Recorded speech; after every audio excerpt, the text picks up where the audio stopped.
Yeah, you ham and eggers. Now, for some reason it's not on the windows, but it's on, oh, yeah, think again. It's definitely on the windscreen, but just not on the passenger windows. There's a very slight breeze. Father always told me you can't have a breeze and have frost, but there's just a very, very slight breeze. It's been going at least for the last 10 minutes. Yeah, second morning in a row we've had a frost, even though we're getting near the end of winter. And we'll have a lovely bright day. It's very cool, having these shockingly bright days that still are rather cool. I lost my damn phone. I don't, it's definitely not in the car. Might be in the other house. But anyway, didn't get much footage this week.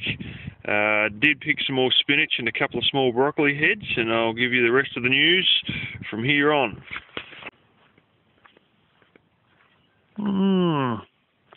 The sun's just going down. I'm guessing we're in for an early spring. Apparently the Indian Ocean Dioplex or some bullshit is the lowest it's ever been since they started recording it. I can't tell you when they started recording it, but it might have been the 1970s. I don't know. But apparently that's the lowest it's ever been, which indicates a wet spring, so come spring we might be a little bit flooded. I definitely know that spring's firing up earlier than usual because of the way the lemon verbena's reacting, for one. And this crazy wearing flip-flops and all this, a whole lot of this is stinging nettle. Seemed to be alright though, just the way it sort of flattens them as I stand on it. It doesn't sort of do anything. A little bit itchy on one foot, but anyway. It's beautiful blossoms. This is one of the dead giveaways when you got a dead branch, because you won't see a damn thing. A lot of these blossoms obviously won't do much, just fall off or turn into tiny little almonds that then just fall off before they even start to get any sort of size to them. I think it has something to do with the condition of the trees, and quite honestly, the condition of the trees isn't that great, but what do you expect after so many years? And relentless ring barking attacks by sheep. These things tend to happen. They don't go too good. This one will be the next one that's completely stuffed. This is where we pulled one out right there. And there's another one right there. And the natural progression of the soil and sheep walking around and everything, and the movement of the earth, and the holes are just pretty much filling themselves up. As it's still a little bit of a hole. It's nothing like it was initially when we pulled it out about a year ago. As you can see, this is all full of little stalks coming out of the trunk and little green shoots coming directly from the larger branches as opposed to up the top. And long story short, that is a good sign that it is dying, and it's some sort of a survival thing to do a bunch of shoots. Now, sometimes those shoots get eaten, so they just keep re-sprouting as the sheep keep eating them. But this is the thing. Sheep ain't going to get their head past about there somewhere because of the height of sheep, and yet these go right up, higher up into the branches. All these little tiny stalks. One there's a good example. And long story short, it's just a sign that it's dying, and it's the survival thing it does. And some of them look dodgy because they don't have many blossoms, but regardless, they still have little buds. So they're coming, but there's a couple that are just coming a bit slower than the rest. It's, funny how these trees are all about the same age, but some of them are just so much smaller than the others. like that one there. And this one here. That's a stump there. Got to rip that one out. Trouble is the fence is here, so you can barely even see the fence. Fence is here anyway, as you can probably tell by the line in the grass, where the sheep can poke their head through a certain distance through, and then you get this strange looking hedge effect going on.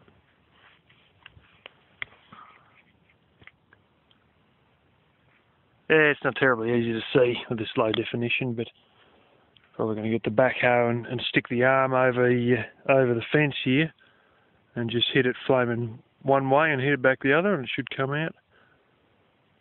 It's,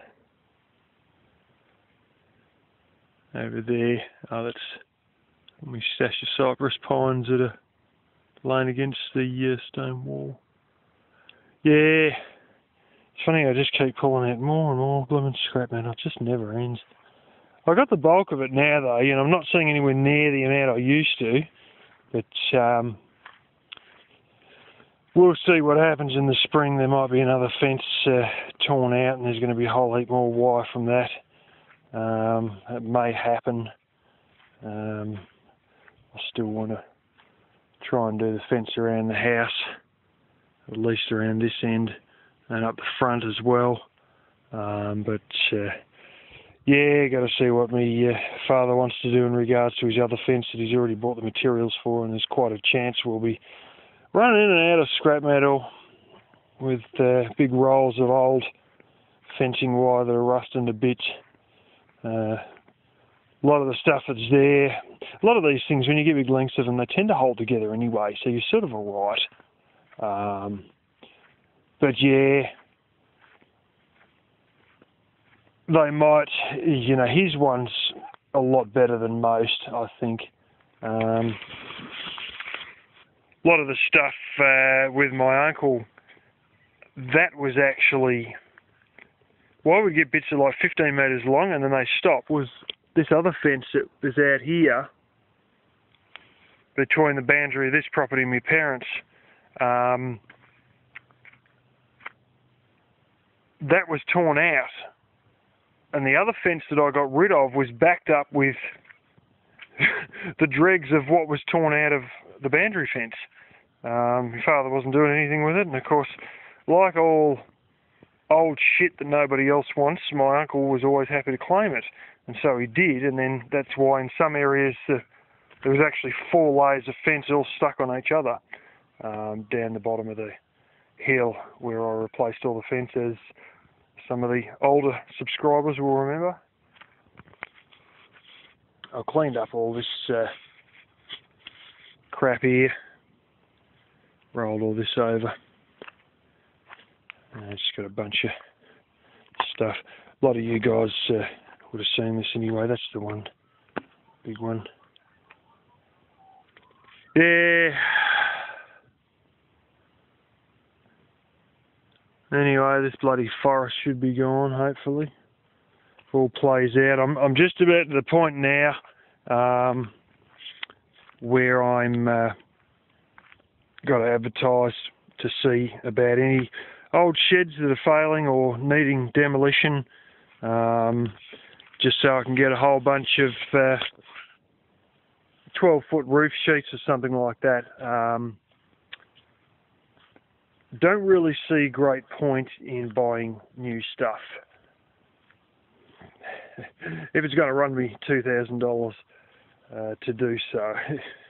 If there's any new stuff, it should be going on the flaming roof of the house, to be quite honest, as opposed to a fence. But it's one of these things, there's just a lot of old hay sheds around here that are falling to bits, and you offer people a couple of dollars for something that's in some cases literally collapsed on the ground.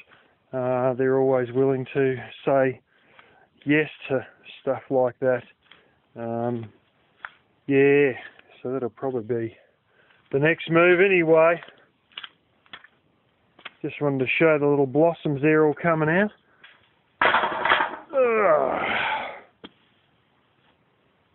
I did give away a bunch of firewood, as I was saying. Where are we here? As you notice, all this is starting to really go down. Still got a lot of this thin stuff. Annoys me. Smokes pretty badly, that thin stuff. I gave away a little bit of the hardwood from the old fence post there, and this is the stash here that I've been tearing the hell out of. This was, some of you may remember, there's multiple stacks all around here. There's a particular little mongrel weed, there it is right there. It's very hard to get rid of. And it has little balls.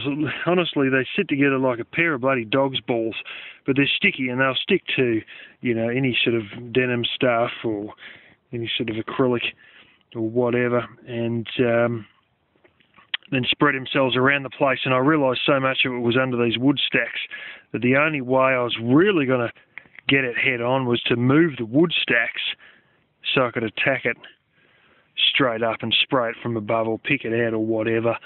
And these seeds seem to have at least 5 years worth of viability, but it's a lot thinner than it has been in previous years. There's a lot less.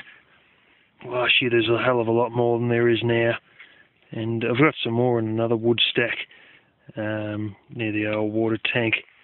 Well, that green water tank right up there. Where the cardboard house used to be, there's a bunch coming out there.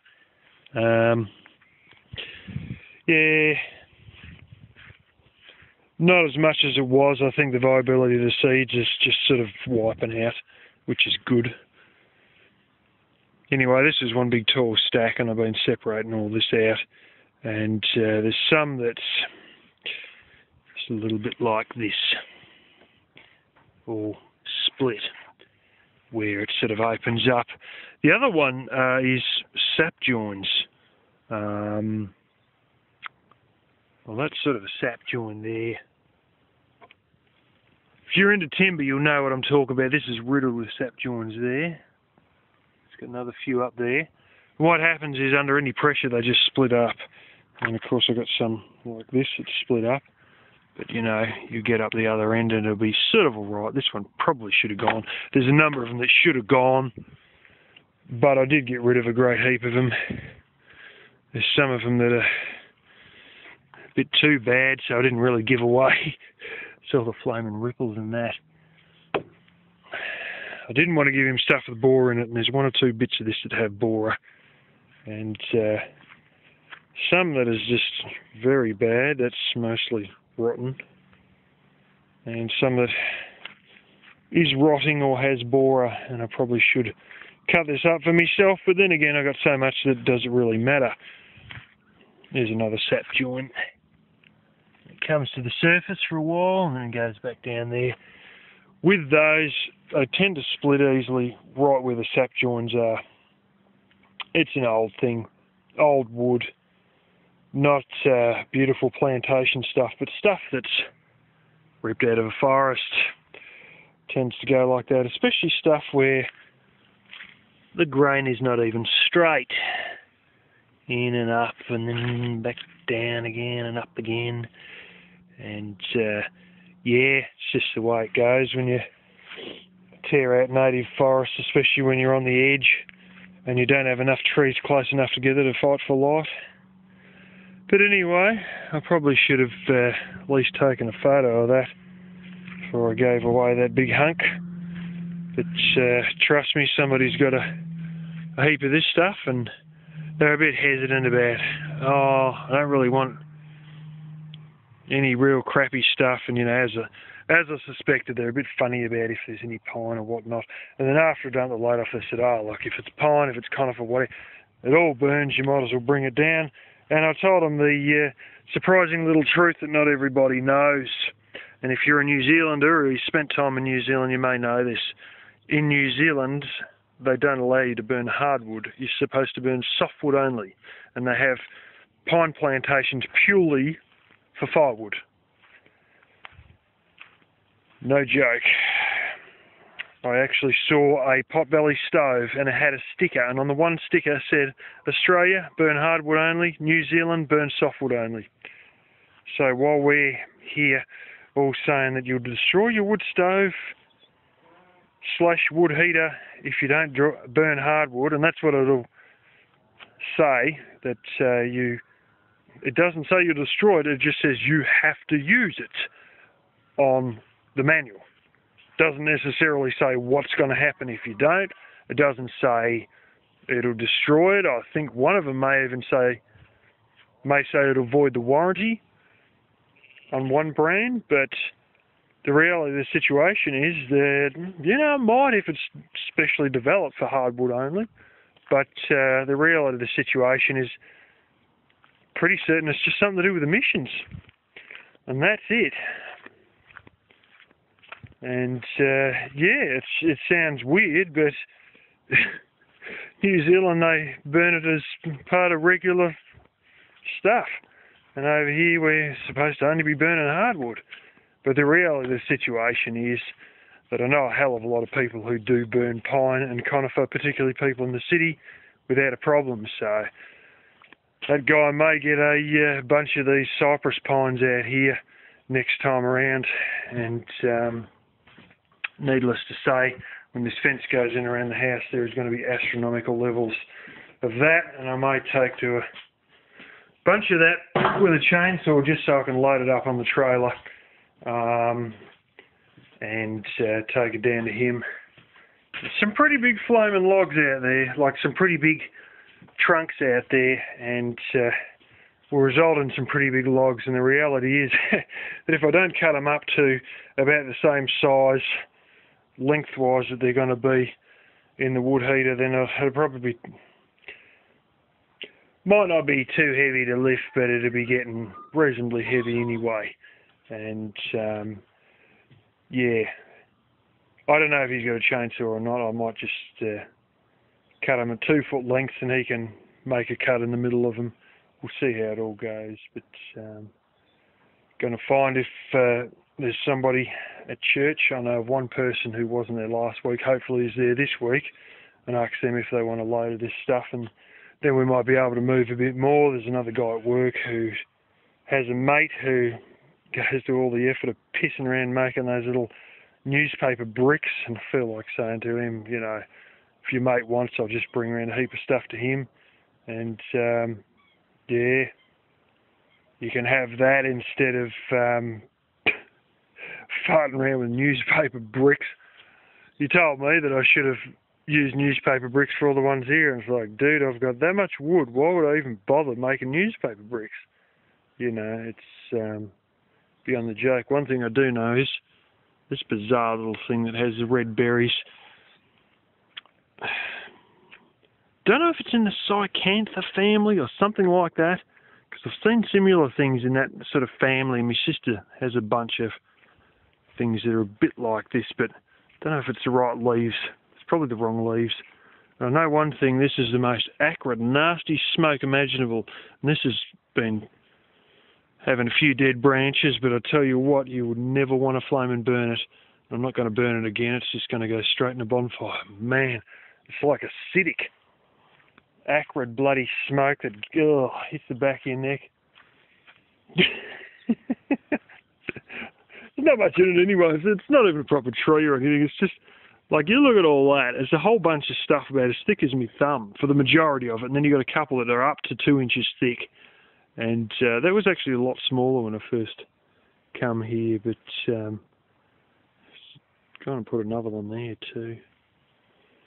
But anyway, I've got a few old branches that got dropped by this thing, and I've just been walking back and forwards, putting those on the bonfire, so I better continue on with that. Needless to say, I ratted all the decent bits out the bottom. This was all just actually landed on the other side of the fence. It was all just stuff that's come down with some of these phenomenal winds, and then I've gone along with a reciprocating saw and just left all the crap behind, and I think I've probably already burnt the rest of it. Oh.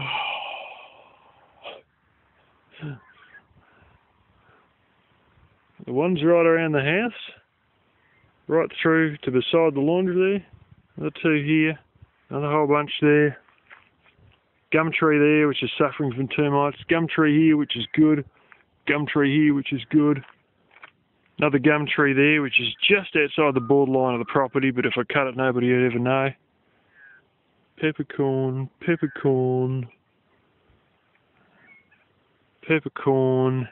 Another bunch of peppercorns over against the boundary. Another bunch of peppercorns down below. And don't be terribly shocked if I start planting a few sugar gums. I was talking about it with my mechanic, and he's grown a bunch, and apparently they work beautifully with the soil. You cut them down, they re-sprout. In 15 years' time, you got logs that are bloody 6 to 8 inches thick. You cut them again, they re-sprout again. It's almost like a blooming, like grapevines and things like that. They got this brilliant root system. And if the roots are in there, it just keeps re-sprouting no matter what happens to the top. And he's put in about 1,000 trees, a couple of red gum, and a sort of went alright. A few others were a bit of a flop, but 400 of those were sugar gum, and they're just brilliant. And apparently, yeah, when you cut a red gum down, there's like only about a lame chance, 10 or 15% that it's going to actually re-sprout. When you cut a sugar gum down, it's like a 90% chance it's going to re-sprout, probably even higher than 90%. And yeah, considering that they go well with this, all this rock and this clay, this is all volcanic soil, heavy sort of clay and basalt. Considering they go so well with that, it's the perfect option for here. So I'm really thinking about whipping out some of the old tree guards and belting those all in where the other trees are, or were, especially the ones that got eaten. All the she oaks that the flipping rabbits ate. I've got all the tree guards, I've got the place fenced off out of to keep sheep out, and really thinking about just getting a couple of sugar gums. You can get it very small, $1 each, and whack them in and go at that. But I also got to go and get serious about planting a few tomatoes before too long too. And yeah, I can't say I'm going to have a very decent garden. Fenced all that area off down there, but be surprised if it does anything. But then again, I may go and get a bunch of chicken wire and have a real red hot go at doing spinach in the winter down there, because we actually have a substantial amount of chicken wire that could just re-go over the top of that sheep fencing down there, and give me more stuff to do during winter. It just seems so many times it's just economically, everything slows up and it's just grinds to a halt during winter. Unless you work for the gas company or you work for the blooming someone doing something with firewood. Things tend to slow up quite a lot in winter. And so therefore I've got more time to play around with gardens.